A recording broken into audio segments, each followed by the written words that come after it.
શહેરના એક ગીચ અને ધમધમતા વિસ્તારમાં અનેક દુકાનોની વચ્ચે એક નાનકડી ટેલરની દુકાન આવેલી હતી.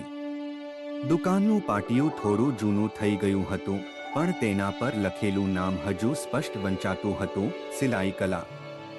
દુકાનના માલિક રમણભાઈ એક કુશળ અને અનુભવી દરજી હતા. તેઓ વર્ષોથી આ કામ કરતા હતા અને તેમની આંગળીઓના ટેરવે સિલાઈની કળા રમતી હતી. તેમની દુકાન ભલે નાની હતી, પણ તેમની કળાની કીર્તિ દૂર દૂર સુધી ફેલાયેલી હતી. તેઓ દરેક પ્રકારના કપડાં સીવતા હતા, પછી ભલે તે સાદો કુર્તો હોય કે કોઈ ભવ્ય લગ્નનો ડ્રેસ, અને તેમના ગ્રાહકો તેમના કામથી હંમેશા સંતુષ્ટ રહેતા હતા. રમણભાઈનો એક દીકરો હતો, જેનું નામ વિપુલ હતું. વિપુલ ભણવામાં ખૂબ જ હોશિયાર અને તેજસ્વી હતો. તેનું સપનું હતું એક મોટો એન્જિનિયર બનવાનું. તે શહેરની સૌથી પ્રતિષ્ઠિત કોલેજમાં એન્જિનિયરિંગનો અભ્યાસ કરતો હતો.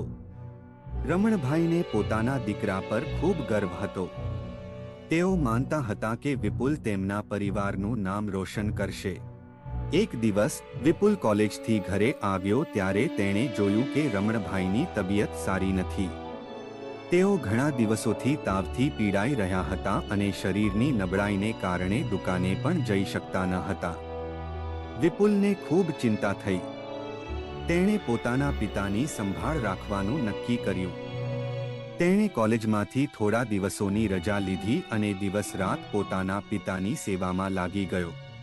આ દરમિયાન ઘરનો ખર્ચ ચલાવવા માટે વિપુલે પોતાના પિતાની દુકાન પણ સંભાળી. વિપુલને સિલાઈનું કામ બિલકુલ આવડતું ન હતું. તેણે ક્યારેય સોયદોરો પણ પકડ્યો ન હતો. પરંતુ પરિસ્થિતિની ગંભીરતા સમજીને તેણે પ્રયત્ન કર્યો. કાપડ કાપવાનું, માપ લેવાનું અને સામાન્ય ટાંકા લેવાનું તે તેના પિતા પાસેથી શીખ્યો હતો. શરૂઆતમાં તેને ઘણી મુશ્કેલીઓ પડી. સોય વારંવાર આંગળીમાં ખૂંચી જતી, ટાંકા સીધા આવતા ન હતા અને કાપડ પણ ઘણીવાર બગડી જતું. પરંતુ વિપુલે હાર ન માની. તે રોજ પ્રેક્ટિસ કરતો અને ધીમે ધીમે શીખી ગયો. તેણે ગ્રાહકોને પણ સંભાળવાનું શરૂ કર્યું. તેમની સાથે વાત કરવી, તેમની જરૂરિયાત સમજવી અને તેમને સંતોષ આપવો, આ બધું વિપુલ માટે એક નવો અનુભવ હતો. આ સમય દરમિયાન વિપુલને સમજાયું કે તેના પિતાનું કામ કેટલું મહેનતનું છે અને તેમાં કેટલી કળા અને ધીરજની જરૂર છે. પોતાના પિતા પ્રત્યેનો તેનો દૃષ્ટિકોણ બદલાઈ ગયો. તેણે જોયું કે તેના પિતા માત્ર કપડાં જ નથી સીવતા, પરંતુ તેઓ પોતાના ગ્રાહકોના સપનાઓને પણ સીવે છે, તેમના ખાસ પ્રસંગો માટેના પોશાક બનાવે છે અને તેમના જીવનમાં ખુશીઓ ઉમેરે છે. જ્યારે રમણભાઈ થોડા સ્વસ્થ થયા અને તેમને જાણ થઈ કે વિપુલ દુકાનમાં કામ કરે છે તો તેમને આશ્ચર્ય થયું અને થોડા ભાવુક પણ થયા.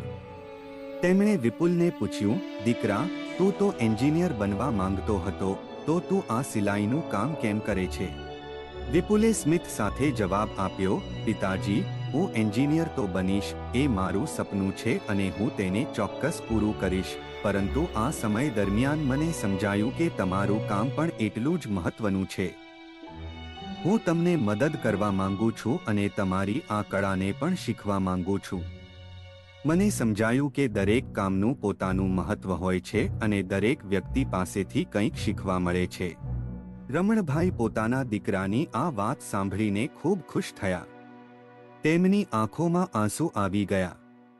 તેમને લાગ્યું કે તેમનો દીકરો માત્ર પુસ્તકોનું જ્ઞાન જ નહીં, પરંતુ જીવનના પાઠ પણ શીખી ગયો છે. તેમને ગર્વ થયો કે તેમનો દીકરો માત્ર એક સારો એન્જિનિયર જ નહીં, પરંતુ એક સારો માણસ પણ બનશે. આ વાર્તા આપણને શીખવે છે કે જીવનમાં ક્યારેક એવી પરિસ્થિતિઓનો સામનો કરવો પડે છે જે આપણો દૃષ્ટિકોણ બદલી નાખે છે. આપણે દરેક કામને સન્માન આપવું જોઈએ અને દરેક વ્યક્તિ પાસેથી કંઈક શીખવું જોઈએ. અને ક્યારેક જે દોરો છૂટી ગયેલો લાગે છે, તે જ આપણને એક નવી દિશા અને નવો અર્થ આપે છે.